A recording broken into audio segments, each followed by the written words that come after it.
നമസ്കാരം. Raf talk ഫുട്ബോളിലേക്ക് അവർക്കും സ്വാഗതം. Life is a joke. Don't take life so seriously.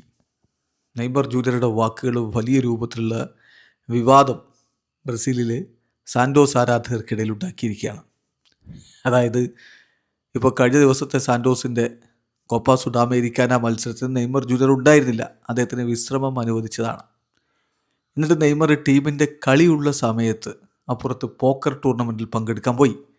സ്വാഭാവികമായിട്ടും ആരാധകർക്ക് അതിൽ വലിയ പ്രതിഷേധമുണ്ടായിരുന്നു.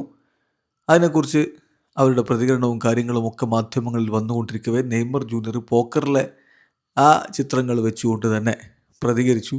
അദ്ദേഹത്തിൻ്റെ കുറിപ്പ് വന്നു, ലൈഫ് ഈസ് എ ജോക്ക്, ജീവിതം ഒരു തമാശയാണ്. Don't take life so seriously എന്നാണ് അദ്ദേഹം കുറിച്ചത്. ജീവിതം അങ്ങനെ ഒരു വളരെ വലിയ രൂപത്തിൽ സീരിയസ് ആയിട്ട് എടുക്കേണ്ടതില്ല എന്ന് പറയുന്നു. ഇത് ഇപ്പം തീർച്ചയായിട്ടും സാന്റോസിൻ്റെ ആരാധകർക്കിടയിൽ അടുത്ത പ്രശ്നമുണ്ടാക്കിയിരിക്കുകയാണ്. അതായത് അദ്ദേഹം സാന്റോസ് ടീമിനെയും കളിയെയും ഒന്നും സീരിയസ് ആയി കാണുന്നില്ല എന്ന തരത്തിലാണ് ഇപ്പോൾ പ്രതികരണങ്ങൾ വന്നുകൊണ്ടിരിക്കുന്നത്. ഏതായാലും നെയ്മർ ജൂനിയർ സാന്റോസിൽ കളി തുടരാൻ തന്നെ തീരുമാനിച്ചിട്ടുണ്ട്. ഷാപ്പെ കോയിൻസിനെതിരെയുള്ള ശനിയാഴ്ച നടക്കുന്ന മത്സരം അദ്ദേഹം കളിക്കും. നമുക്ക് ഇന്ത്യൻ സമയം ഞായറാഴ്ച പുലർച്ചെയാണ് കളി. നെയ്മർ ഡിസംബർ അവസാനം വരെ എന്തായാലും സാന്റോസിൽ ഉണ്ടാകും. അത് കഴിഞ്ഞിട്ടേ മറ്റു കാര്യങ്ങളെക്കുറിച്ച് ചിന്തിക്കുന്നുള്ളൂ എന്ന് അദ്ദേഹത്തിൻ്റെ അടുത്ത വൃത്തങ്ങൾ സൂചിപ്പിക്കുന്നു. വീഡിയോ അവസാനിക്കുന്ന ഫുട്ബോൾ ലോകത്തെ കൂടുതൽ വിശേഷങ്ങളുമായി റാഫ് ടോക്സിൽ എത്താം.